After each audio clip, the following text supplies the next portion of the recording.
I was looking forward for this interview, to be honest. I mean, long Okay. time coming. I try to, this busy schedules in AFSA. I always say, No. okay, this month I have to interview Yeah, yeah. Burn, and it didn't come through. But finally we made it. I'm really happy. It's working out. Yes. Yes. So as you know, the Voice of AFSA newsletter Mm. is, we try to do it at least twice a month, but as much as possible, at least once a month, to spotlight our leaders.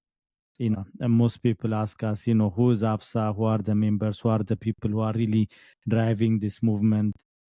And it's a rightful questions, to be honest. Most people only know maybe 2 3 people in AFSA, and we always say we represent 50 African countries, but nobody see the faces.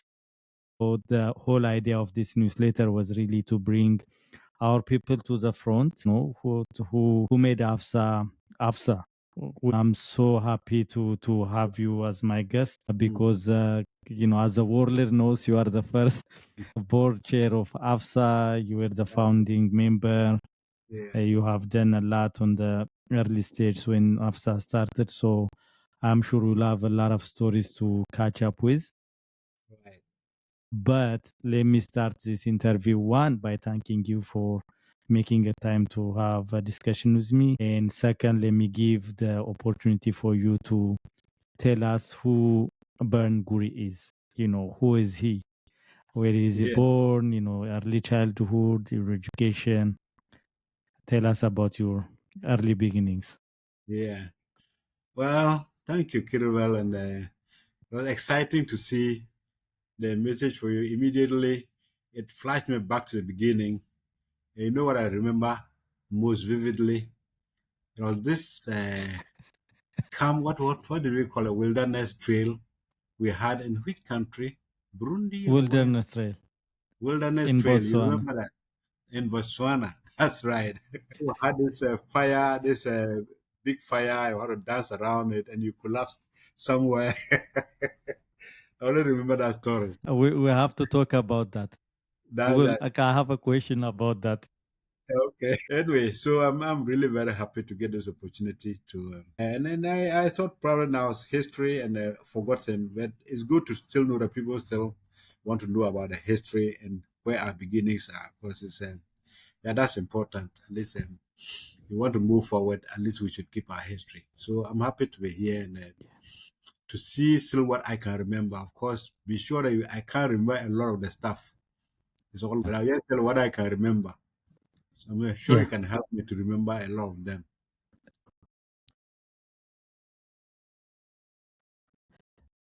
So yeah, let's start from from the very beginning. I really want to know more about you. Sometimes we think we know a person from Okay. far, but we only Yeah. know the small interaction, maybe some personalities, but not about their work or their organization. But as a person, I'm really really interested to know who Bern Guri is, because you are one of the most respected elders in AFSA. Well, yes, for the sake of those people who might be meeting me for the first time, as you know, and I'm the executive director of the Center for Indigenous Knowledge and Organizational Development, CIKOD, based in Ghana. Basically, our work has centered on, I believe it's a Sankofa, I don't know whether you remember it, who would think that Kenyan adage, which says that, well, it's sometimes we need to go backwards to learn from the past in order to move forward into the future. That's what has been the guiding principle for all that we've done. And so we have worked in communities with the belief that they have knowledge and they have knowledge that they've accumulated over the years. And Mhm. sometimes we need to learn back from them and see, because a lot of them that are existing today, even not for their own knowledge, even not because they have their own ways of doing things, they would have disappeared. And the fact that they are still existing today means that they are resilient based on what they already had, you know. Yeah. So we've developed approaches and things that are based on what communities know, their own Mhm. knowledge systems, whether it's in agriculture, whether it's in business, whether it's in climate change, what in every area, we always Yeah. start from the fact that, well, they have knowledge, and we try to learn from that knowledge and use that to build on what we want to do in the future. So this is what we did. And of course, if we talk about my own history, I know as a young person, my Mm. father, I come from a rural family. My father was a peasant farmer. So Mhm. basically, I went to school, but came home to go to a farm with my father. And I think the whole thing that struck me about this was, I think somewhere when I was in secondary school and I Mm. started learning agriculture, I started questioning myself. It seems now if we want to produce food, we need all these technologies and tractors and all that stuff, and all these agrochemicals and whatever. I see we couldn't have produced these things before. And I still Mm. remember this thing on the farm of my colleague. We had a very big argument where he believed that, oh, if the white man hadn't come with all this technology, we would have died out. And I tried to argue back that no, no, no, no, it's not true. Because the fact that we are still alive today means that we had knowledge even before they came, you know. Yeah. So that's where, when I finished school, I did agriculture. If I went to, I finished school, I said I wanted to do agriculture so I could understand more about how our people did it. And so when I did agriculture and I finished school, and then fortunately I got a job with the Catholic development and the Catholic Bishops Conference in the development department. So I was Mhm. engaged as a so-called agriculture expert at the time. For them, well, I was the expert. So well, I accepted it that way. And then from there, I then started trying to see what I could do to actually bring in all my concept of indigenous people and their knowledge and their systems. And that's why I decided to come up with the whole idea of an organization.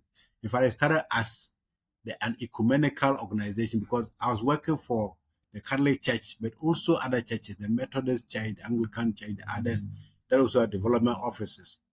So I took advantage to try to encourage them to believe that, well, that indigenous knowledge in that indigenous systems, and if they want to support the communities, let's start from there. And so we formed a kind of indigenous ecumenical association at the time for Mhm. sustainable agriculture. And then, well, people got very excited because of something new for them. We all learned about agriculture the way the Western way of understanding agriculture. But they Yeah. suddenly thought it was a new way. And so from there, we formed this association. And then it was from that association, I realized that as an ecumenical association, to do with churches. And some of them didn't understand or didn't accept our indigenous knowledge because indigenous knowledge also has to do with spirituality. And some Yeah. of them didn't accept the spirituality from the African point. And so it was difficult to get things done.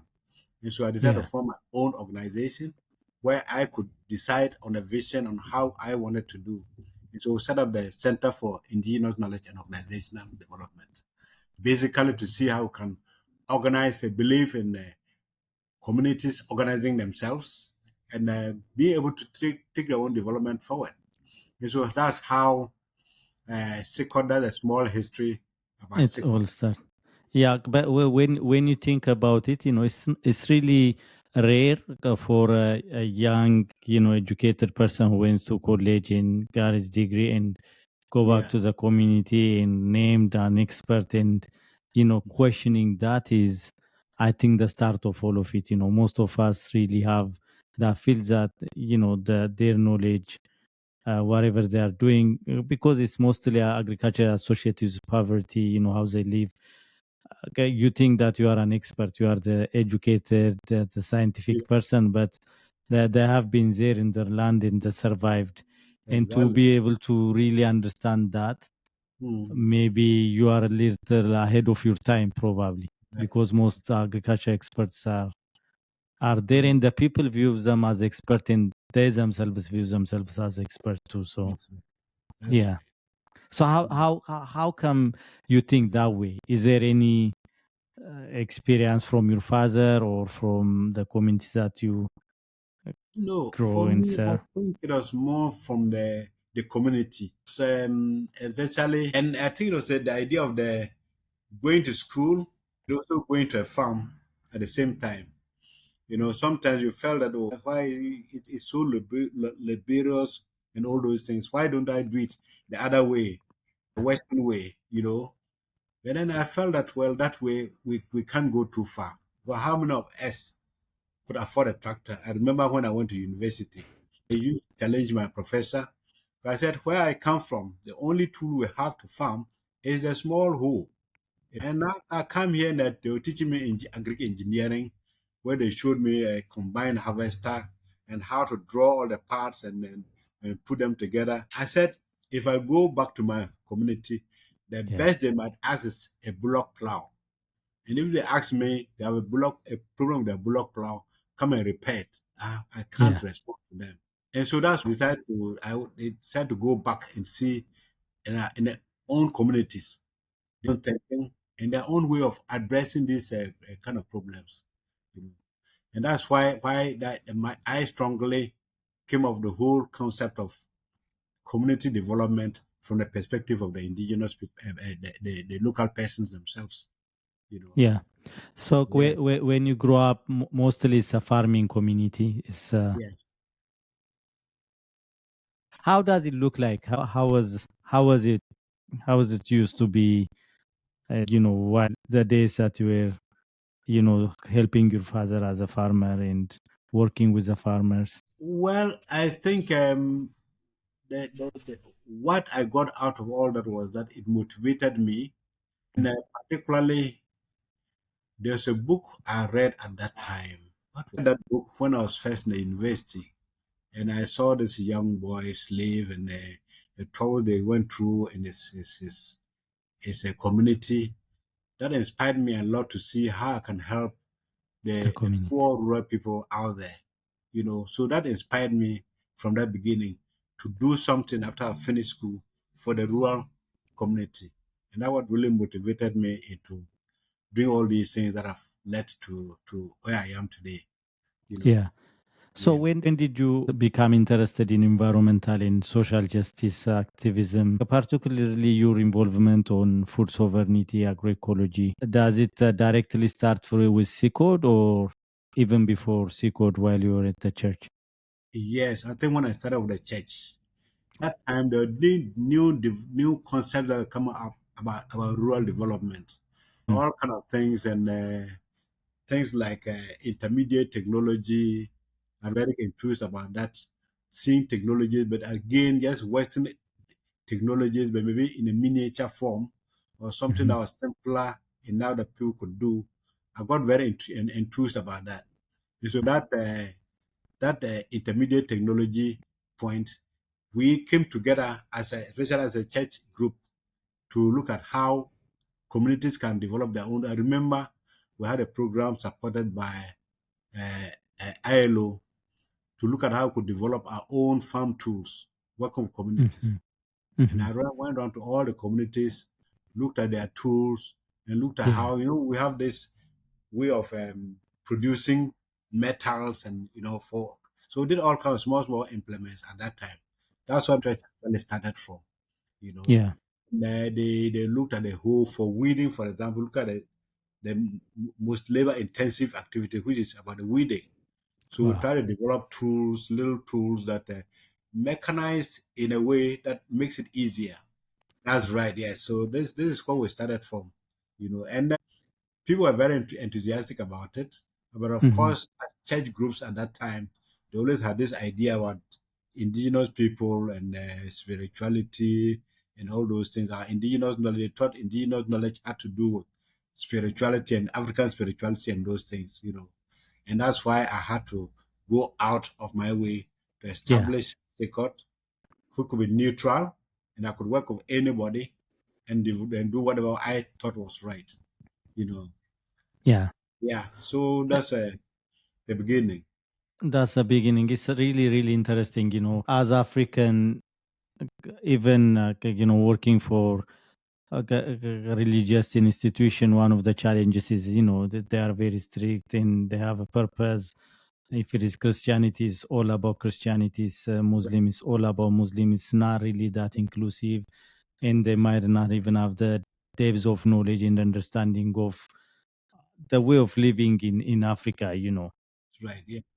So Yeah. to be able to really question at that time and see, try to craft your own way, Yeah. was really really amazing, to be honest. I mean, I'm always surprised by how you differently view things back then. Now I understand, because there are literatures, there are people Yeah. like you who taught us about indigenous knowledge, how it's important, about African spirituality, all the things that you've been teaching us for decades.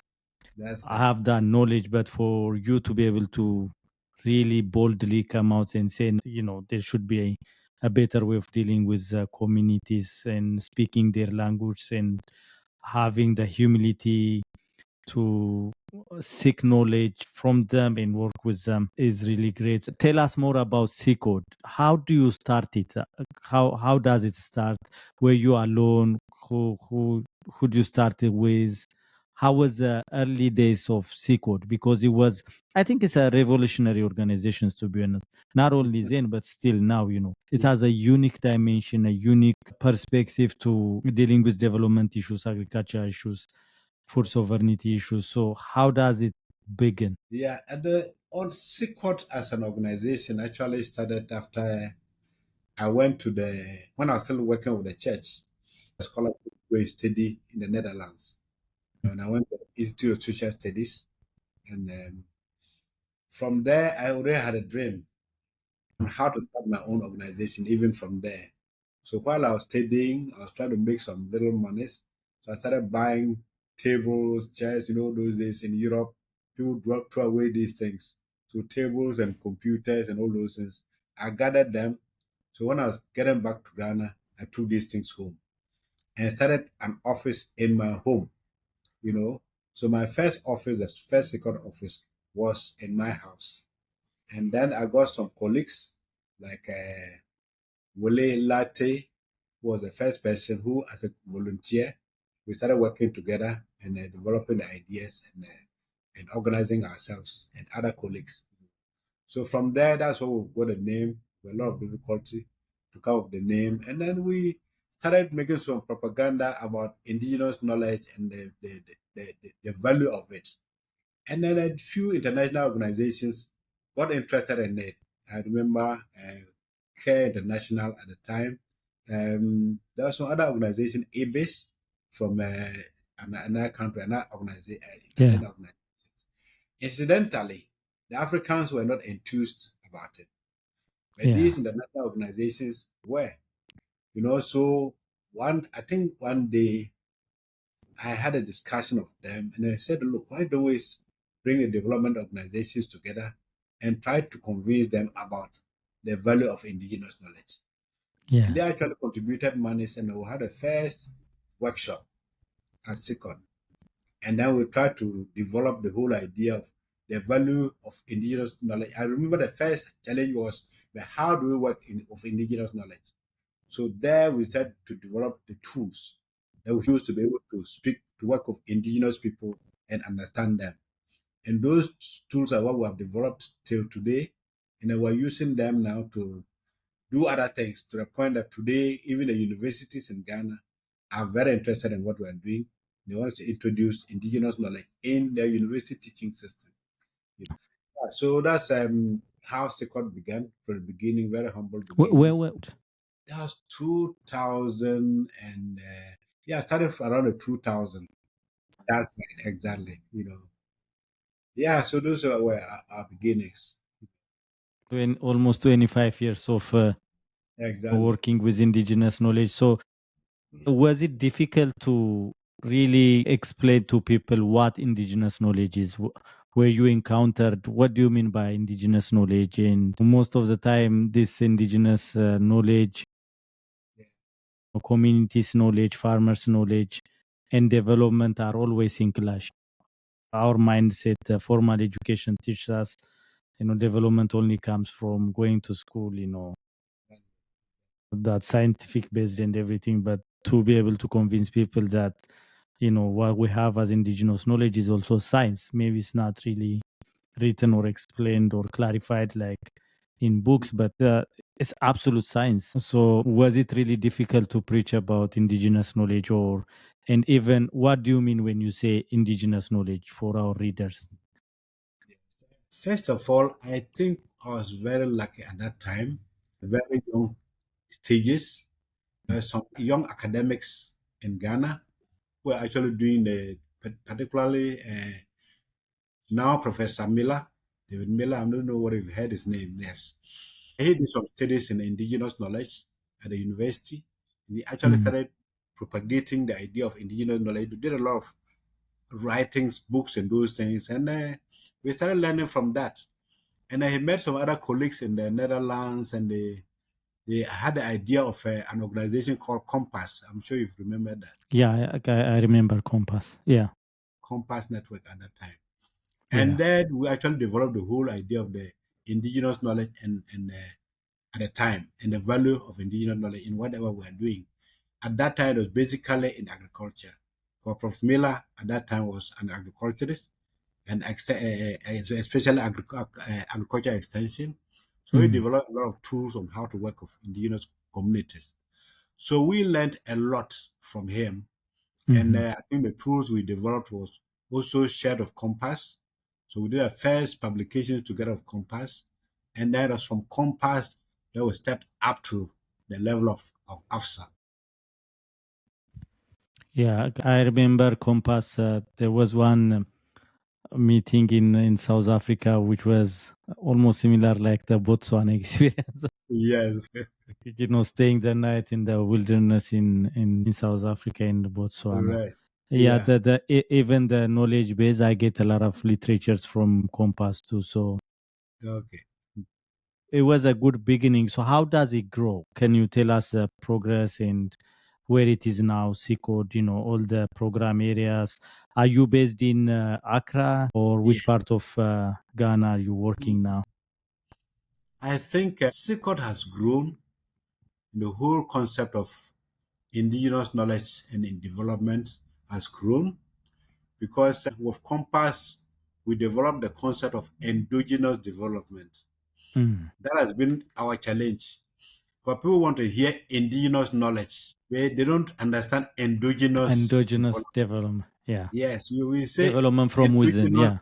They say, oh, it's a mistake. It's indigenous, and that's the difficulty to let people understand the difference between endogenous development and indigenous development. Yeah. Because for us, indigenous knowledge or indigenous development, as they wanted us to know, is just taking people, any community, and in any community, a place that you have their own way, their traditions, and all those things they learn from the past. Yeah. And that's the indigenous knowledge. See, that's how we call them indigents, you know. But endogenous development for us is that Yeah. we believe in that indigenous knowledge. We also believe that in order to progress, as we say, Sankofa, we need to look at development elsewhere, knowledge elsewhere. So we talk of knowledges, indigenous knowledge, but also Western knowledge, Yeah. and we need the two knowledges to make any progress. And even today, we're still having challenge with some of our development partners, where the idea of endogenous development, they still can't accept it because they've Yeah. developed frameworks in other the Western frameworks for evaluation and for all those things, and they want us to follow the same frameworks. Yeah. So they're ready to give us money, but we have to evaluate the programs according to their understanding. According to their yeah handbooks, Yes, the and log so we're frames still in. having that challenge today to make people. The fortunate thing is that today we have I think we've been able to preach the message across, and a lot Yeah. of people arrive agreeing with us, although they don't understand it. They want to join the bandwagon, and we think that the whole concept of endogenous development is something that's picking up, and people may see sense in it because you can't live as an isolation as an indigenous community alone. Because in my culture, we believe that is the new knowledge or the strangers that bring knowledge to a community. And so if they Yeah. see any stranger coming to their community, they really welcome them. for the new knowledge they can learn from them to combine with their indigenous knowledge. And that's where the whole idea of indigenous development comes. Even in communities, that's the normal practice, you know. Yeah. So we believe that the indigenous development is the natural way of development in communities. And whether it's in agriculture, whether it's in economics, whether it's in water management, whatever, they only take the indigenous knowledge, but learn from outside and put it on some indigenous development. And this is what we have always tried to promote with a lot of difficulty, you know. Yeah. Yeah. So, what are the areas that you are working now, and how are the communities really understanding this endogenous development? Most of the time, like you said, all the policies comes from top to down. Yes. Without the deserved, well-taught participation of the communities having their Yeah. say on the Yeah. policies that affects them. So it Right. has a certain level of advocacy work too with the communities. And how Exactly. was that going? And now I'm sure the communities would support your way because they want the development that they participated in. Uh, Exactly. yeah, So I think for us, we've been working in all that. I mean, development is about the life of communities. They are engaged in all aspects of their life. And so we look at, for example, their food systems, agriculture. They look at it, particularly for agriculture, they look at their own soil management. So their fertility, which is the biggest thing, and soil water management, and seed in particular. For that, this Western knowledge that's coming in and kept on reminding them that what they are doing is not good. I remember the Minister of Agriculture, they say it's not what we call seed. What we call seed as indigenous, they call that grain. For them, seed is about GMOs and those so-called improved seeds and whatever. That's yeah, a no. The indigenous knowledge have their own seeds. They may have a way of selecting that comes with results that are equally as good as the genetically modified organisms that they are promoting or the so-called improved seeds that they are talking about. They have a yeah, system of selecting that is equally as good and at the end of the day. And so we are working in the different areas, water system, work with Ghana Water, yeah. this organization that promotes water. We've worked in this area. We worked in agriculture. We worked in particularly traditional medicine because Hmm. you come to communities here, people, it's just about 80% of the population depend on traditional medicine and not in that area. So it's a whole, all the issues that concern development, we work in those areas. Just that Yeah, we work in such a way that we see how to learn from the communities and combine with new knowledge that's come from elsewhere, you know. yeah. So that's how we have always operated till now. Yeah, it's okay, you know what? Okay, it's one of the very interesting thing for me is your approach is almost a holistic approach. There's no one single solutions to solve a complex problem, complex Mm, challenge. that's right. And since you're living with the communities and you understand their language, you understand Mm, their visions, their needs, that's and right. it's really and the approach that CIKOD follows also, very much coincides with who the communities are. It's not really changing their true core identity, but Exactly. really respecting that and working to elevate and uplift their Right. lives there. So Right. it's very much interesting for me. I want to focus more on two of your areas of work. One, I want to pick up your mind on agroecology, food sovereignty movement, and how it's evolving in Ghana. What are the messages, the teaching that CIKOD is doing among with the communities, and maybe the other areas is not the most talked one, to be honest, even in AFSA and other African civil society organizations, they're not deeply involved in, African spirituality or putting the spiritual Yeah, yeah. way of life into agroecology because we say Right. agroecology is a science, a practice, a science and a movement. So Right. the movement part, the social justice part, Yeah. includes the spirituality. So, h- how are you marrying it together, all these issues. Yeah, I think if you are going to work in rural communities, the Hmm. issue of food sovereignty is paramount Okay. because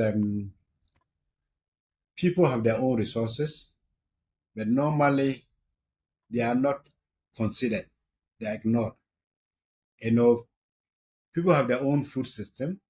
Hmm. They have their own food that they produce, and we believe that the communities you should they should have the freedom to produce what they want to produce, what they're able to produce, and to consume same.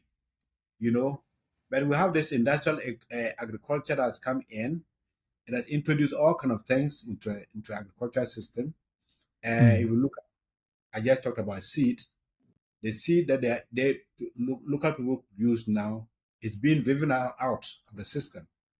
It's dying out because the replacement of these so-called improved varieties, and then Yeah. now even worse GMOs, which Yeah. are coming producing artificial seeds, and so gradually people are losing the capacity to produce their own local food. Yeah. And I even look at the cuisine. Everything is Mm. changing. They are now going to fast foods and all those things, and modernization. You go to a community and the kids don't want to eat the local food. They all want to go to a fast food restaurants and eat. Our challenge has been to work in the area of food sovereignty as priority area, and we're doing that through the idea of agroecology. Ecology, number one, addresses the question of climate change.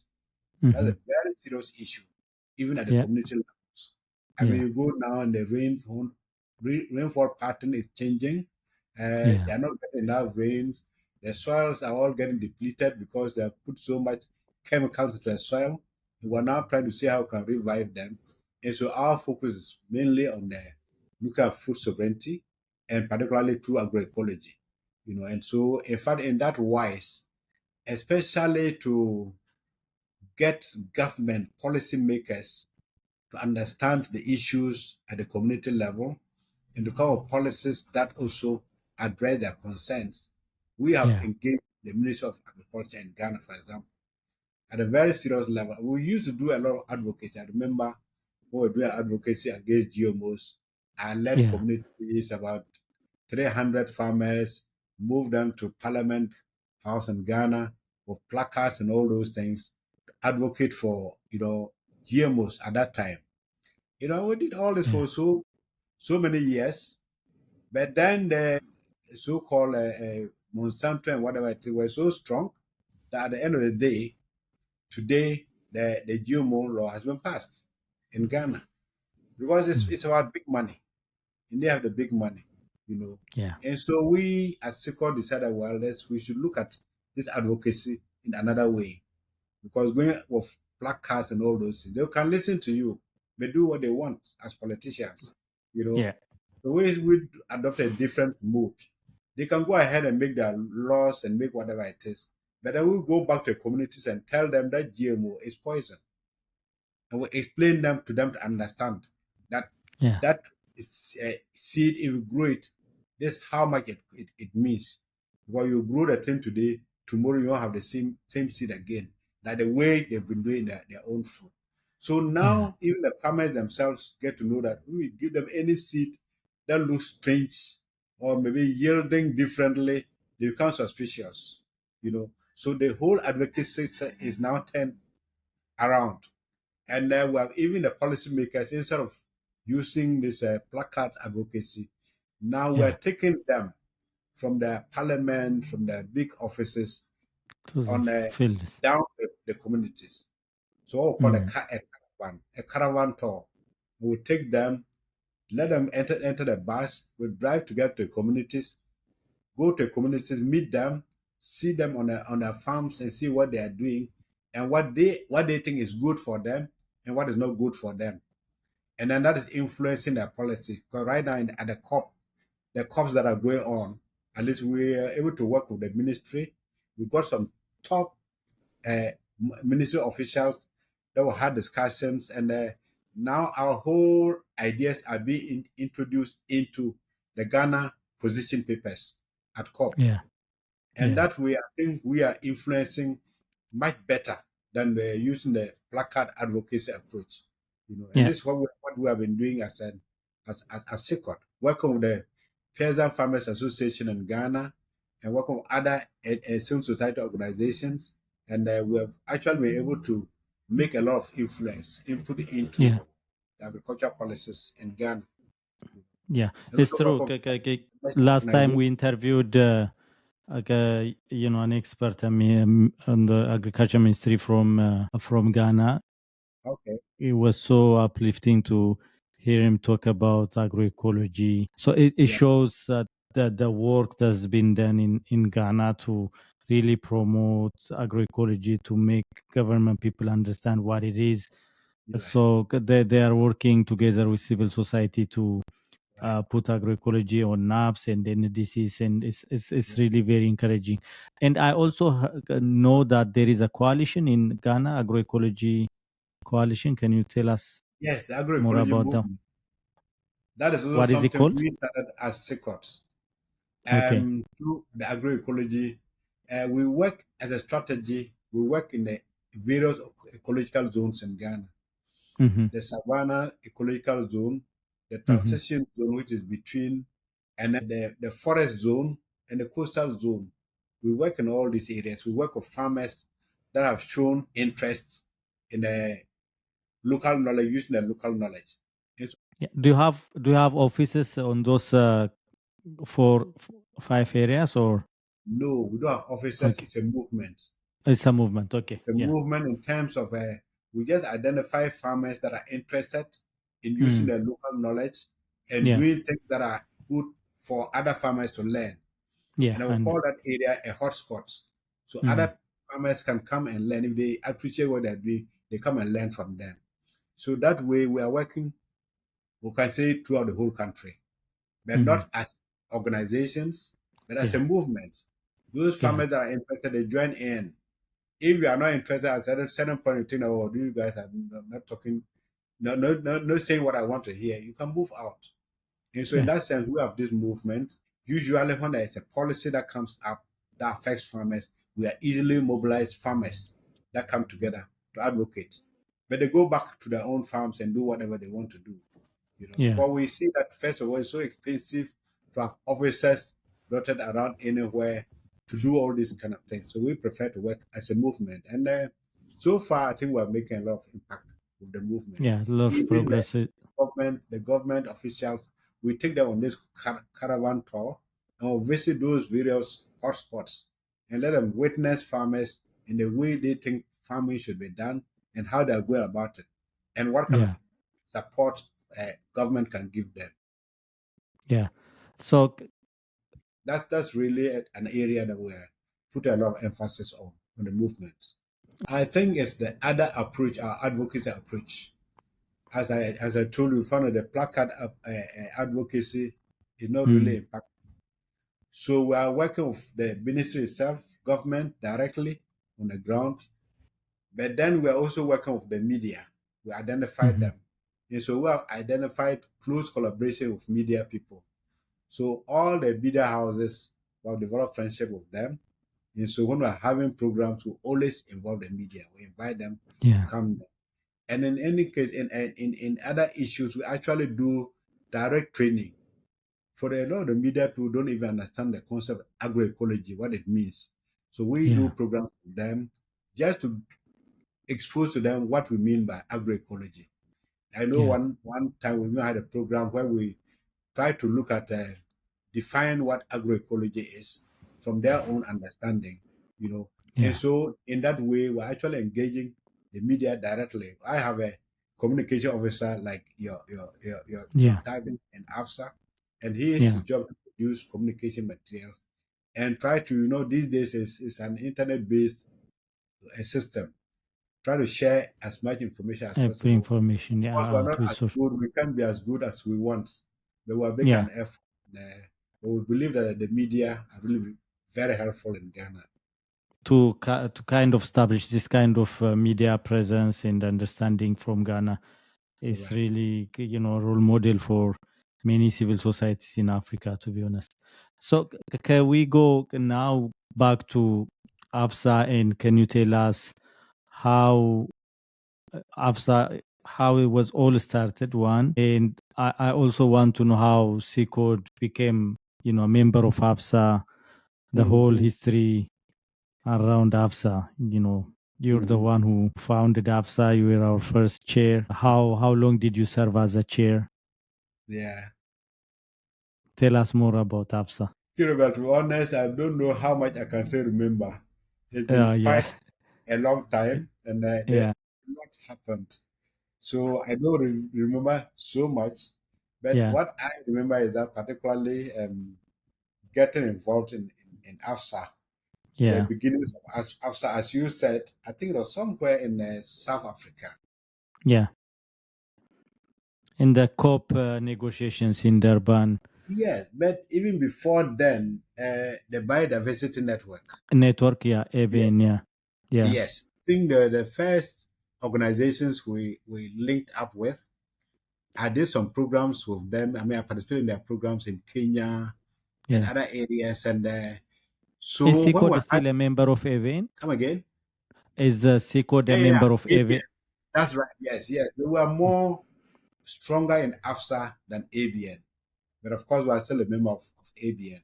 EVN, okay. But I think it was through the ABN program in South Africa that the whole I met Million. And Yeah, we had this side conversations all the time. They're worried about African civil society and how we need to get together to lead the fight for Africa in terms of our food systems. yeah, I think that's where we started the whole concept of AFSA. yeah. And then with my relationship with Compass at that time they were getting quite some good funding from the Netherlands. And Hmm. so we voted some money to do a workshop in Ethiopia. That was in Ethiopia. Ethiopia. Our very first meeting, we Yeah, invited some of the ABN people who were at that ABN meeting. We had a very first meeting where the whole concept of AFSA was born. I remember this my friend from Mali. What's his name? Yeah, he was from Mali, and a few others. That's what I remember we're on the floor, we're all drawing and mapping and trying to yeah, design how AFSA yeah, should look like. And even the name AFSA, it took us a yeah, whole effort yeah, to agree on the name. So I yeah, think that's where AFSA was born from my perspective. And then yeah. from there, I think because I was very active from the beginning and looking very eager about bringing us together, they said, okay, then you become the first chair. So that's how I was punished. Yeah, Because at that time, okay, we're all there. We had no idea what we wanted to do. We just had the vim, the eagerness to do something. I remember a yeah, million in particular. It was like yeah, this is a baby that has to be born, but how we're going to born it, we didn't know. yeah, But that's how we started it. And I think from the beginning, the initial persons, Wilson and all those guys who came on yeah, board, and then gradually, we started and this is how I think I remember AFSA was born and grew up from yeah. there. From zero, it just grew up into this huge work in Africa today. You It know, was a very much needed voice, the Pan African voice, unified African voice was so much needed, and right? like, even representing African civil society voice as one, as a Yeah. unified force Well, was really lacking in different, negotiations, biodiversity negotiations. So okay. the emergence of AFSA, Yeah. to have this unified voice representing the voice of smallholder farmers in Africa was great. And I used to work with Malka when the early stage of, if you remember, I yeah, remember the the days. yeah, I'm like you, I don't remember that much, but the first time, some group of people came and met our president Sen. Yes. He passed away. Yeah, I was but part he of that was, person. yeah, I came to meet you the were part person. of that team. Yes, I You, was. Elzapeh Mufpofo, Yeah. Mariam Mayet, I remember, Right. and few others. So it was really great to have that presence, okay, That's right. that power from the get go. Yeah. Which working group is CIKOD now actively working in AFSA? Is it the We started seed with building the first land working group. I land? Okay. kickstarted the land working group, but I think Hmm. gradually joined the citizen working group of Wilson. I Yeah. remember in Kenya or somewhere where we thought about that whole idea. And but there are so many other things. My other colleagues, Wilberforce Latte and Daniel, they belong to different working group. I remember Wilberforce, for example, is in the climate change working group. Climate. Yeah. Yes. And Dan is with which I think Daniel is on Citizens. He it's he working group. presented to us about the My Food is African campaign. That's right. Yes. Yeah, and now it's even a good time to speak more about My Food is African, because when you mentioned it earlier, saying we're losing our foods, we're losing our seeds. Yes. Person who doesn't have a community, a people, if we lose our control, our foods, we Yeah, we lose exactly. control of everything. That's the start. Yeah, yeah. Uh, what is the significance of My Food is African campaign on your perspective? That was for me. It's a big bank because I think food in Africa is the center of everything, and not just Africa in the communities. Because, Yeah, for example, in Ghana here, it's an identity. Your food, people identify it by where you come from. I come from the north, so I identify myself with the food I eat there. yeah, People in the south here, they eat fufu, they identify themselves by that. You go to the Volta region, they eat a banku. That's what they identify. And everybody's identified by their food. So it's a very important thing. And yet, yeah, the kind of education we have in the schools and all those, in the churches and whatever, it takes us away from that. yeah, For me, my Food in Africa campaign has been very big and done, but has been given very strong leadership in that, especially in the yeah, schools. We did a big program in schools in the Upper West. I was part of it where we did competitions among the school kids on my yeah, food is Africa and yeah, preparation of food back home with their parents and learning. In fact, it's a learning program for both parents and children. yeah. The children went home and questioned their parents on the food. Why are we not eating this? Why This, is yeah, this in that? yeah, So those who had even forgotten to prepare some of the traditional food, they had to go back and learn and from learn. their Yeah, grandparents to come yeah, back and teach the children. So yeah, for me, and coming to Accra, I know Dan did programs in Accra here. The local food was a huge celebration of food in Accra. And I think it made an impact. Food yeah, now, in Ghana in particular, the local food is not an issue. It's not something we even need to campaign for. When it becomes so popular, everybody wants to eat the local food. And yeah, we've got new names, for example, the food gobe in Ghana yeah. is that a common thing? That's gari and beans. We call it Wow. gobe. And Yeah, it's so popular here. That yeah, everybody's the local person's food. But it's now a popular food among even the different economic groups.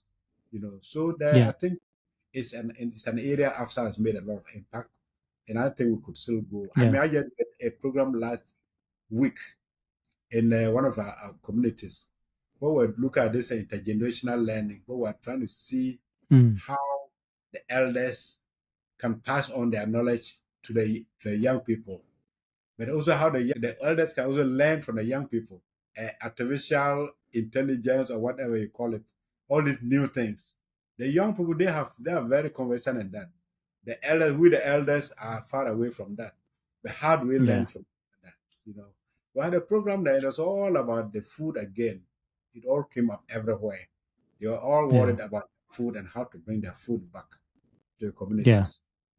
Yeah, so that is an excellent program, and I think Dan made a lot of impact on it. And Yeah. then we And are now it's really taking power to many African countries too. Our right. problems as Africa is almost the same. It might be different country, Yeah, You know, yeah, the Ghana situation, when you speak about Ghana, it's almost as if you're speaking about Ethiopia, you know. exactly. The threats are there. It's Yeah, really coming. The GMOs, corporate takeover of African agriculture. yeah, yeah, It's the same threat everywhere, and the resistance is also the same. You know, the yeah. communities have time and again expressed their Mm-hmm. their need to really uh, defend their food systems. You know, to have that sovereignty over the food they choose, how to grow it, Right. and if they could, they would also prefer not to use chemicals. To be honest, Exactly. you know, if Exactly. they are given a proper support, Yeah. they are willing to transitions to Yeah. you know, Yeah. agroecological way of producing foods. So it's more about really convincing, bringing more government people to our perspectives. And I take a lesson from you also. You know, we have to able to maneuver our advocacy strategy. Sometimes this bold, confrontational kind of advocacy is not Exactly. really working. It's pushing them away further Exactly. and further. Yeah. So Yeah. we have to be creative enough to Exactly. really work with them, bring with them, That and is the point. you know, speak our language. So My colleague Wilberforce later, I don't know whether you've met him yeah, in yeah, one of the really, conferences. Yeah, he's been really very strong on the agroecology side, the impact and yeah, bringing governments programs into what we are doing. He's been very hmm, strong, and it's make a yeah. whole lot of impact, you know. So just to pick the intergenerational learning part, Mm-hmm. I'm really happy that you know CIKOD is really working with the young Mm-hmm. generations of Africa. Yeah, they are the future. They Exactly. is theirs, you know, Africa is theirs. Their future depends on how well they protect the food system that they have. In order to do that, they have to really know the knowledge behind the food, the seeds, Right. and Right. everything. So, how does are they taking it? You know, when all the knowledge that's being shared with them, are the young people more and more interested to know more about their indigenous knowledge? Do they have respect? How do you teach them to have that interest to open her to have this intergenerational dialogue and learning? Yeah. No, I was pleasantly surprised at the Hmm, interest of the youth, the hmm, young ones, right from the little babies up to the adults. They're all very interested. All have want to remember the so-called past in terms of hmm, their food, in terms of their seed, in terms of their farming systems. And so what we've been doing is to get the elders. And we have what we call the African Learning Institute, which is a hmm, program, a special program. It's not an institutionalized program in a particular place, but a hmm, system that if we have an idea, we can use that to facilitate co-learning between the elders and the youth and academics and the government people, to co-learn and come up with new ways of doing things. So through that, we have established programs, and we have used that the same thing, and we've done so many of those institutes yeah, that brought the elders, the youth, the academics all together. And from that one, the youth are learning a lot, and they are developing all kind of new programs out of that. And even the universities now, I was just mentioning that as of now, the universities in Ghana, the yeah, three major universities, Kumasi, Cape Coast, and yeah, and the one in the north, yeah, and of some other universities in Finland and Copenhagen, hmm, to see how we can introduce our indigenous knowledge systems into their teaching programs. Where we produce people from the universities, and it's all about the Western systems that they learn. We yeah, give them certificate, call them professors, whatever. They know next to nothing about their own selves. And yeah, so they think that it's important that no matter what subject they're teaching in the universities, they should learn to see how they can use our indigenous systems, know how they can learn from the communities itself. yeah, And so right now, next week, we're having that program there. We have developed tools that we hope that if we can teach them in the university, they can use that to be able to work with communities to understand their knowledge systems and incorporate that into whatever they are going, they are doing, you Yeah. know. Yeah, so the intergenerational learning is really something that's very important because we just done one in the north, we just done one in the middle zone, the middle belt where we are, and that is all about just in general learning about their culture because we believe that culture is the center of everything, whether Yeah. it's their farming systems, their food systems, their storage systems, or whatever. Hmm. It's from that culture they learn from it. So Yeah. that program was to teach them about storytelling. It's about proverbs. It's about the tool that they use within the community to learn. You know, Yeah. so through that process, we are promoting this intergenerational learning and want to Yeah. do more and more in that area. Because as you said, That. the Yeah. future is the youth, and so Yeah. if we leave them out, then we're all lost. Yeah. And we are fast losing our elders too. Yeah, So that's really, why we have to work hand in hand with our elders, to make all this knowledge transfer to the youth so that they are grounded in who they are, their history, their identity, their exactly. background, and everything. That's where, one of, for me personally, the most eye-opening experience for me was the Botswana experience because we're talking the same thing. It was, if you remember, intergenerational learning. There were community elders and Exactly, spiritual leaders who has taught us for 1 week exactly, in the wilderness. And yeah, the funny part was when they took us to the forest in the mountains and they have us exactly. stay there for a night. And again, it was really, really shocking to experience for me because I they know put us one here and one maybe after 2 miles. exactly. Nobody is in contact with anything. We don't have a phone. We don't have anything with us. It's just Nothing. us. Even the mat they gave us was a very small mat, I remember. And I Exactly. used to have pictures. Right. So you were the voice of courage during our travel. I remember in the car, Right. everybody, the young people like me, were really scared. How are we going to stay the So whole night I in the remember forest? this young Ethiopian lady. Yeah, the carrier. I will really think Yeah, about yeah. where she is because she was so young at that time Oh and she my was God, flying in the booth alone throughout the whole yeah, night. That's yeah. a She really was serious. shivering. Even I remember many people coming to you. Is there a line? Is Yeah. there? All the animals, but we survived, They were and surviving, the you we know. survived. And when we Yeah. came out of the whole night, when we finished, and they Yes. come us picking us from where they Exactly. left us and Yes. going down to the mountain hills and see Right. the Yeah. people sleeping. It was Yes. really one of the After most the courageous fact, thing probably I did in now my when life. I think about the organizers, why were brave enough to take that risk? Yeah, I wouldn't take that risk to take young people and yet yeah, leave them in the bush. You don't yeah, know anywhere, and yet yeah, leave you there to survive on your own till the following morning yeah. in the midst of all those wild animals and everything. Exactly. And That was really, I mean, the most, out of the box kind of trainings, that's right. week for us, to be honest. And it's just like you said, it's their culture, and they want to instill in the youth that nature is really not against us. It's us humans who are Yeah, affecting nature, yeah, yeah. or cutting all the trees because of our fears, That's right. because we fear some animals are there and they want to kill our fears. But All right. it was edge, a little to the edge, but when we finished the experience, it was a profound knowledge, to be Yeah, honest. yeah, really profound with Yeah, me. No, yeah, yeah. And actually, we do it in a way in Ghana. We adopted that thing, that wilderness trail.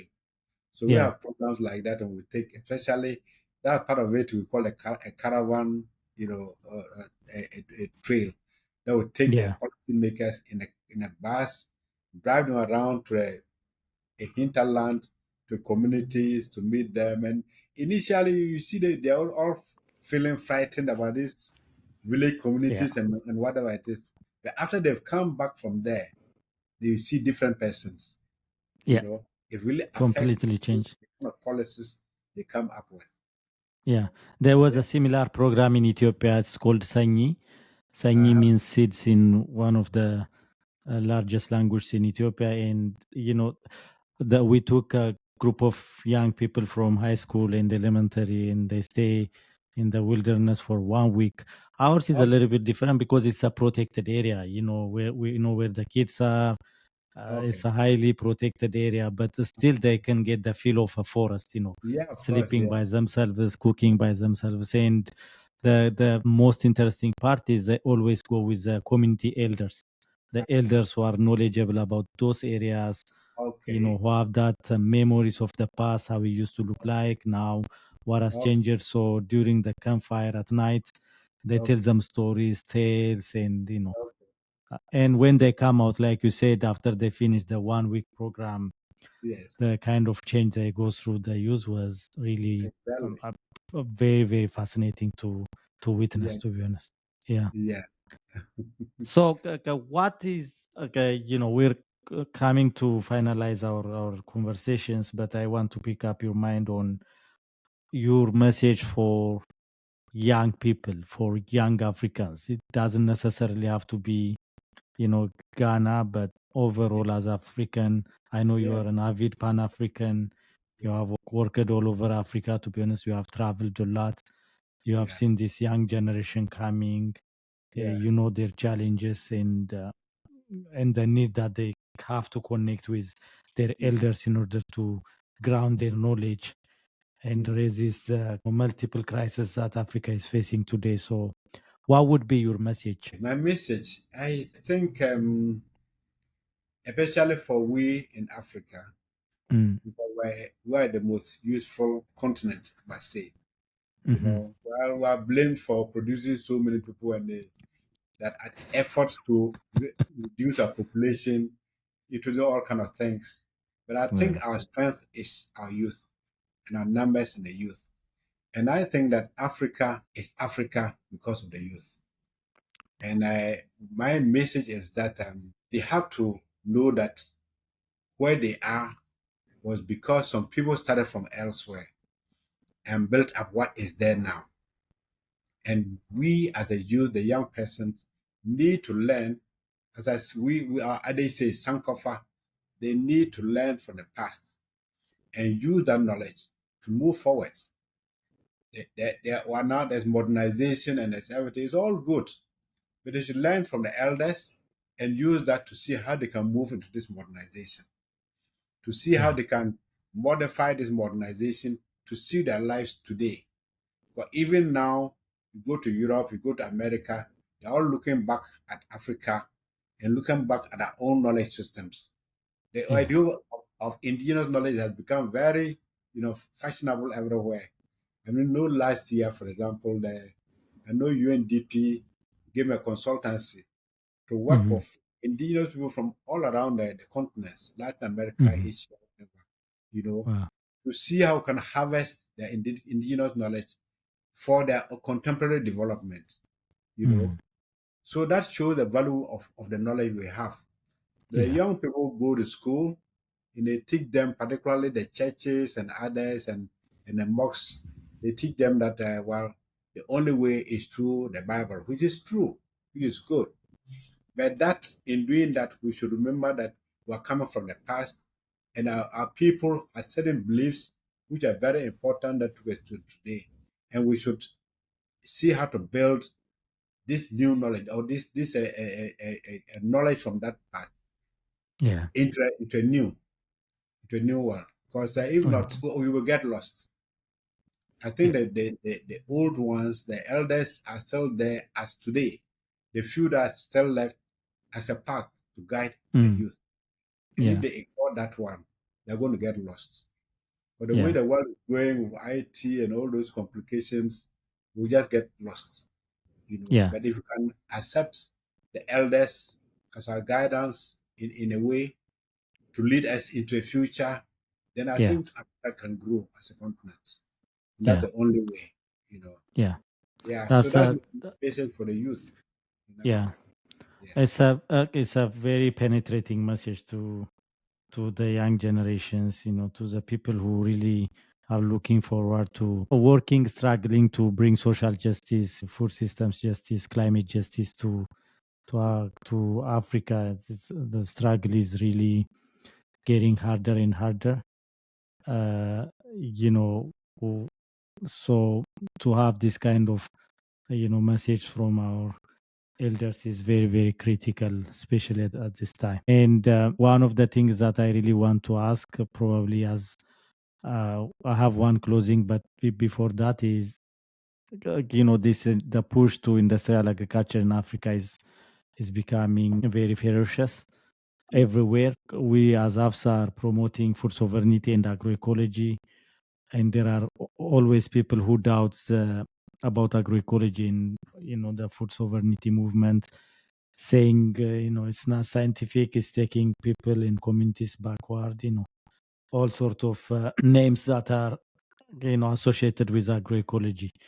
But from your perspective, from your work experience with your elders in the communities, why do you think Africa should push for agroecology and food sovereignty? For me, Africa is basically a rural continent, if I want to put it that way. Hmm. The populations are all living in rural communities. And for rural communities, I mean, agroecology is about the whole life system. Hmm. You know, their natural lifestyle is what constitutes agroecology. And that's why we as CIKOD believe that our culture should be the center of everything. If for agroecology, for you can read agroecology in the culture. For if you go to the ordinary home and Hmm. in CIKOD, we're actually building a home like that. We call it Yeah. Sankomno, which means the elders' home. But that home, you can see soil fertility management is going on there. For whatever they're harvesting there, they're composting it and putting it into the soil. Their Wow. seed management is going on there. They have Yeah. areas where they'll dry their seed and prepare their seed and sort it out. Processing is going on in there, where they're processing the crops or whatever it is within the Yeah. home. Yeah. And that's all about agroecology, you know. And so for us, it's a natural way of life for us. And if we really want to push our lives forward, then we have to go the natural way. In industrial agricultural system, it's all about business, big money. For how many people are benefiting from that? But the majority of the people are in the rural communities. Yeah. And so we will promote agroecology, which is about rural communities. Then I think that's where talking about food to feed the population is it's not an issue. The population is in the rural areas, you know.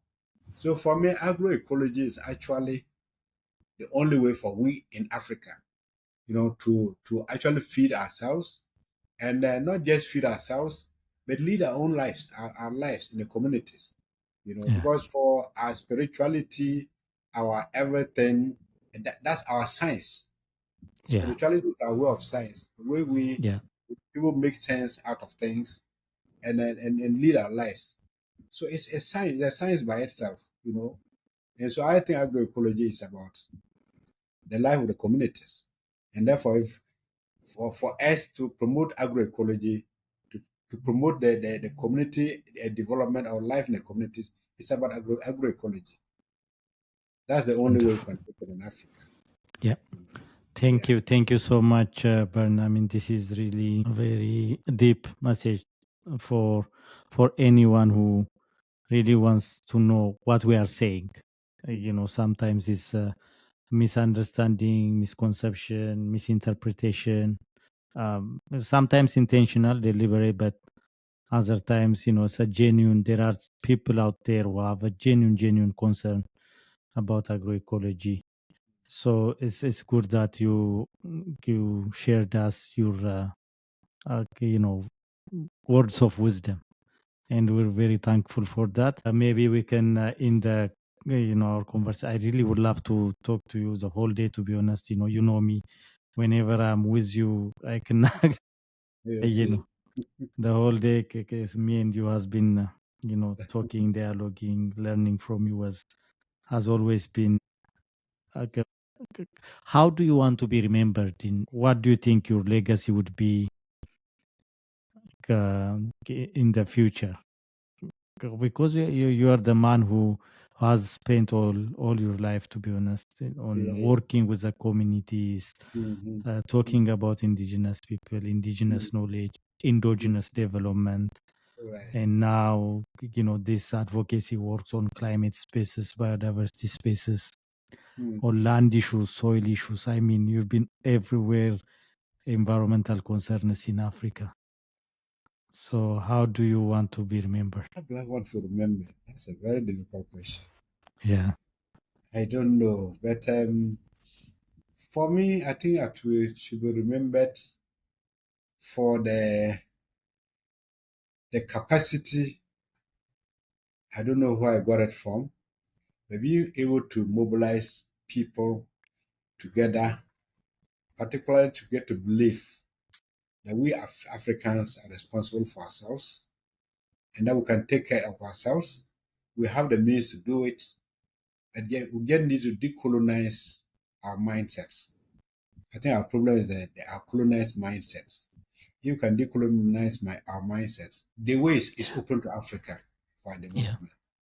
And for me, to be able to bring this message across the world and not just in Ghana, it's something, a legacy I think I want to leave behind.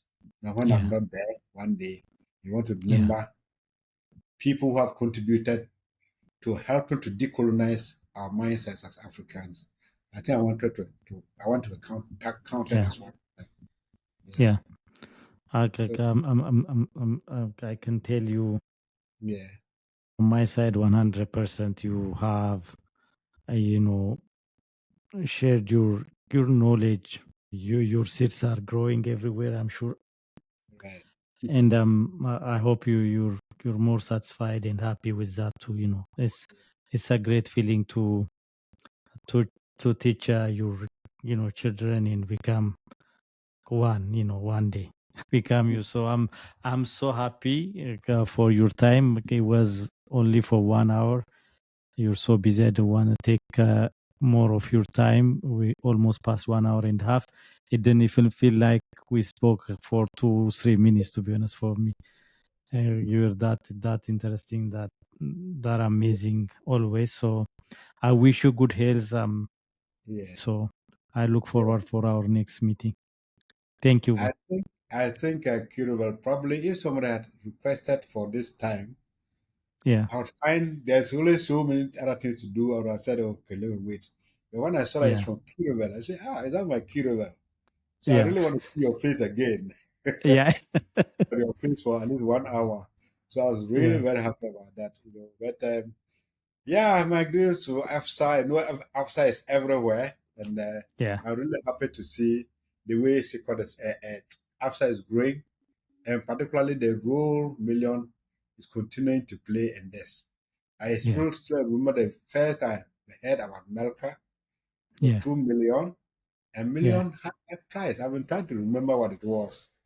He won some prize at that time, a kind of global The prize. Green Hero Award from Yes, Ethiopia. exactly. Yeah, yeah, That's the one I started thinking about this. Who is this young man and how did he y- manage to yeah, get where he is? So he has been my role model all this while. And he's still yeah. really He train. received that award from the president of Ethiopia, then Okay, Girma Olde Georgis. Yeah, that's right. Yes. yeah. So I'm really He very was. happy that, I still have been remembered by AFSA. And I Yeah, still hope, well, one day I'll get a chance to meet them again somewhere. we will And you, certainly we will. Thank you so much. yes.